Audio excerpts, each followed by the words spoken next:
Good afternoon, and welcome to the Susquehanna Plantation. This house is very different from every home you'll visit today. In a way, it's both a home and a prison. Now, this house is the centerpiece of a farm in Maryland that grew tobacco and wheat.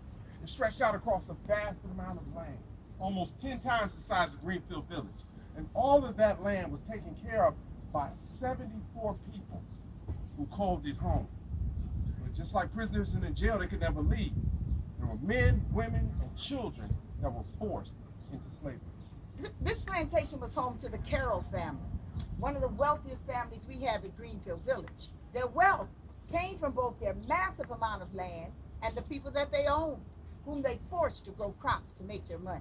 Today we're going to focus on the strength and ingenuity it took for these Americans, these enslaved Americans, to find a way to make it through oppression they faced on plantations like The this. slaves on this plantation, like plantations all over the country, found many ways to cope with the situation that they faced. They turned to religion. They told stories and sang songs to teach their children and to bind their communities together. And they tried to keep alive some of the African culture of their ancestors. And by doing that, they created a whole new American culture for themselves. Today we're going to explore what it was like to be a slave by listening to some of the words they left behind. Slaves did not leave many records behind about their lives. Most couldn't read or write, so they had to pass down their memories by word of mouth. But in the 1920s, the Federal Works Progress Administration, the WPA, sent scores of writers all over the country to interview those remaining people who had actually lived through the experience of slavery. These slave narratives will give you a glimpse today into the lives of slaves. And when you hear these narratives, you will notice that there wasn't one experience of slavery, that it was very different from one plantation to the next. You will also notice that slaves always knew that they were viewed as property. Yes. And they always hungered to be free. This first slave narrative comes from the memory of Josiah Henson, an abolitionist author and minister born into slavery in Maryland and then escaped to Canada when he was 41. He founded a settlement and then he opened a school for other fugitive slaves. Here, he recalls the horrors of the slave auction. No more, no more. My brothers and sisters were bid off first, one by one, while my mother, paralyzed with grief, held me by the hand. And then her turn came, and she was bought by Isaac Riley of Montgomery County. No more, no more. Then I was off. My mother, distracted with thoughts of parting forever from all of her children, pushed through the crowd while bidding for me was going on. She fell at Riley's feet and clung to his knees, entreating him in tones that only a mother could command. He disengaged from her with violent blows and kicks. No more, no more. Many thousands gone. I must have been between 5 and 6 years old when that happened. This next remembrance is attributed to Nancy Williams of Virginia. Never knew who old master done sold. I remember one morning, old white man rolled up in the buggy. Ah! He stopped by a guy named Lucy working in the yard. Whoa! He say, Get in this buggy! I just bought you this morning. she begged him, let her go see her babies and her husband so she could say goodbye. But then he said, No time for crying and carrying on. Get in this buggy. I started crying myself. I was so scared he was going to take me too. After that, when one of Aunt Sister's children died later, she ran up to the master and she yelled in his face, praise God, my child is gone to Jesus. That's one less child of mine you're going to ever sell. Many slaves recall the enormous mental and physical cruelty of slavery, as described here by Jordan Johnson, born into slavery in 1848 in Virginia. Husbands would go to the woods when they knew their wives was due for a whooping. But in the field, they dare not leave. They had to stay there, not dare even look like they ain't like it. And Charlie Jones was one slave that had his wife working in the same field with him, just planting tobacco. And he was setting out, and she was healing. Now, Annie was big with Charlie, getting there a time soon. And one day, She slipped up and chopped the young shoot down. Old man Diggs, that overseer, came running, yelling, complaining, screaming at her, made us more nervous. She chopped down another one.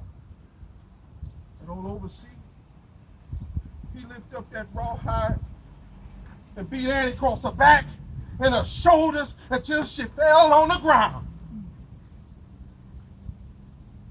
Charlie, he just stood there, hearing his wife scream, staring at the sky, not daring to even look at her or even say a word. These narratives, they remember the Civil War in the early days of emancipation.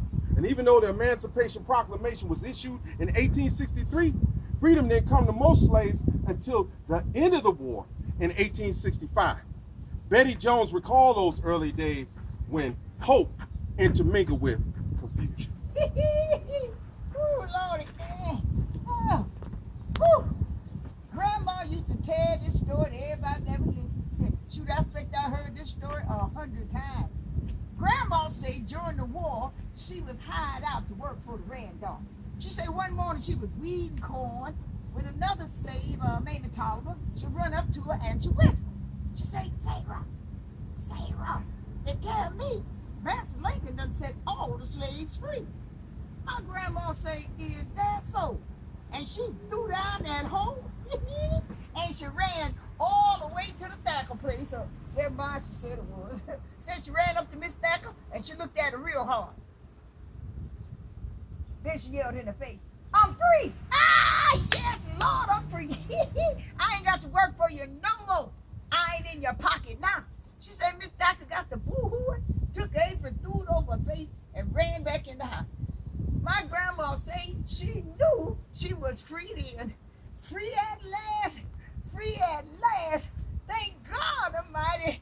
I'm free at last. Ooh, ooh, Lordy. Oh, I got over. Ooh. Many slaves spoke to the WPA interviewers about their traditions and what it really took to live in a slave community during the oppression of slavery. Here, Vinnie Brunson goes into larger detail about the deeper meaning of the songs of slavery. All right, now. Now the Bible tells about how the angels shouted in heaven. Now that's where they get the scripture for the dance they call the shout. Now in most cases, the shout happens at the end of the service. Now in the shouting song, all the best singers, they get together and begin the song. Swing low, sweet chariot.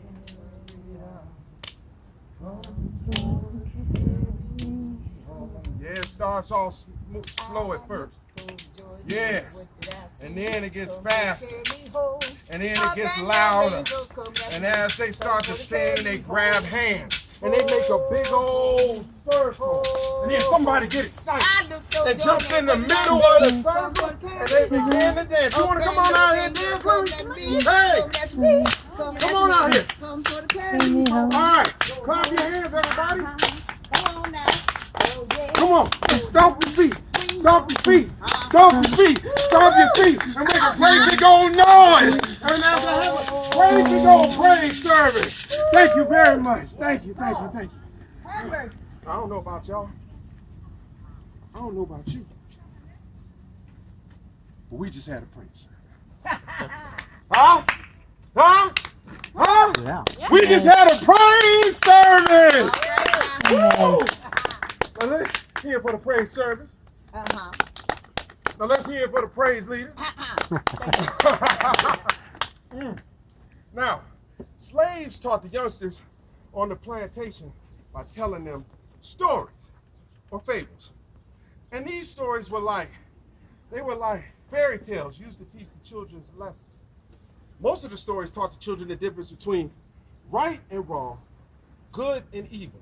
But they also taught the children that even though they weren't as strong, let's see, strong, was powerful, bring it down, powerful as the master, that they could still get by using their heads. One popular character in these stories was Bud Rabbit. Hi, Bud Rabbit. Hi, it's good to see you again. Hi, little boy. Now, Hi, man. Now, Bud Rabbit lived in the forest under the big oak tree. He enjoyed himself every day of the week. But at night when the sun would go down, all the big animals chased Bud Rabbit all across the forest town. No.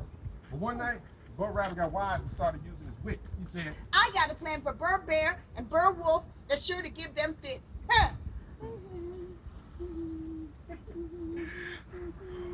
well, one night, Bud Rabbit was walking through the woods. When out jumped Bud Wolf, who was up to no good. He knocked Bud Rabbit down, grabbed him by the ears. Now this is Bud Rabbit's worst of all fears. And Bud Wolf said, I'm so hungry. And I've been all across this land. And all I found to eat was rocks and sand.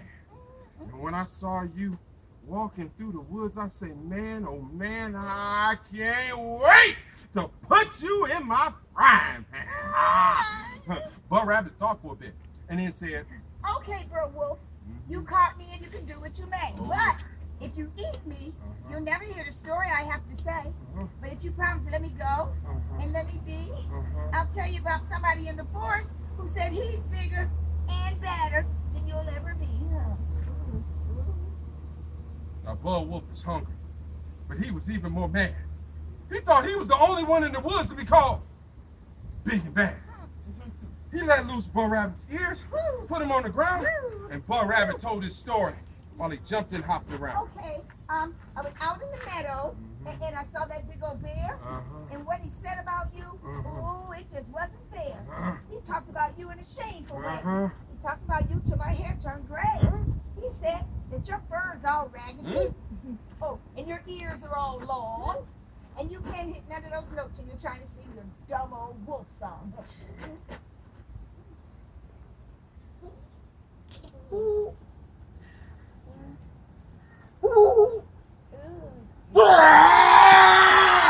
Now you know that ain't right. So when you see that big old bear, you be ready to fight. Yeah. Now this made the wolf mad. This was the worst insult he ever had. So the wolf took off through the woods, knocking down trees. He growled so loud, it'll make you tremble to your knees. Bud Wolf found Bud Bear sleeping on the log. He said, wake up, you old honey-eating fool, because your hide I'm a tan, and your behind I'm gonna flog. Bud Bear woke up, wiped the sleep from his eyes, and said, Go away from here, Bud Wolf. You better pick on somebody your own size. The wolf rushed the bear and leaped on his back. The bear turned around and gave the wolf an awful smack. Ooh! The wolf fell down like a flash of lightning in a ball of white heat.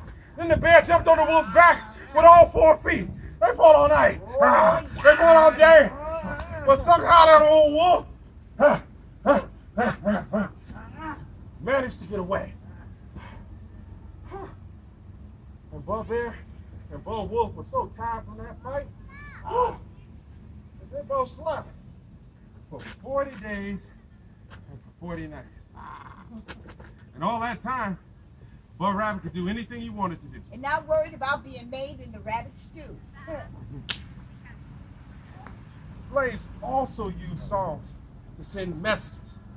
When it was a full moon out at night and they thought it was a good time to have a meeting, Or maybe to escape up north to freedom. they might sing a song. Steal away, Steal away, steal away, steal away. steal away to Jesus. Yeah. I ain't got long to stay here. And that would tell the slaves that tonight was a good night to slip away. They also sang songs about how they were going to find their way through the dark night to freedom. They sang about following the Big Dipper that pointed to the North Star, and that would lead them the way. But they couldn't call it the Big Dipper. The slave master would know what they were talking about, so they called it Follow the drinking gourd. the drinking gourd. When the sun comes back and the first quail calls, come follow me to freedom land. Come, come gentlemen, come. Yes. Come, Now. come, young man, follow us. Come, quick trip. Come, Quick trick. come. Now, Yeah. you know anything about Harriet Tubman and the Underground Railroad, you would know what a dangerous and courageous journey this was. Harriet Tubman. You heard of Harriet Tubman? Those courageous souls, they left, and they didn't turn back. They walked through the thistles, in the mud, up the hills, and through the mountains. They walked, they ran, they swam, they climbed, they fell, and they fell, and they fell, and they fell, and they fell. But they never turned back. They never turned back. Hey, we're almost to freedom land. Almost to freedom land. What's your name? Nash. Nice to meet you, Nash. We're almost to freedom land. And if we're going to make it to freedom land, we got to work together. We have to be as one. Now, it's a stream right here. And on the other side of the stream is freedom land. And what's going to happen is I'm going to count to 3. And we're going to jump over this stream. And we're going to lift our hands to the heavens. And we're going to shout, freedom. Are you with me? Are you with me? Yes. Are you with me? Oh, yeah. Are y'all with me? Yes. Okay. All right. I'm gonna count right now. And y'all can count with me if you want. Okay? You can hold hands too. Okay, are we ready? All right. 1, 2, 3, jump! Freedom! Thank you, gentlemen. Thank you, thank you, thank you. Thank you. Let's hear for these courageous souls who dare to be free. Many slaves didn't make it. They didn't. But the ones that didn't, they kept their hope. They stayed strong in their faith. Ladies and gentlemen, fantastic Madeline Porter. And the wonderful Mr. Will Bryson. Yes. Give yourselves a hand.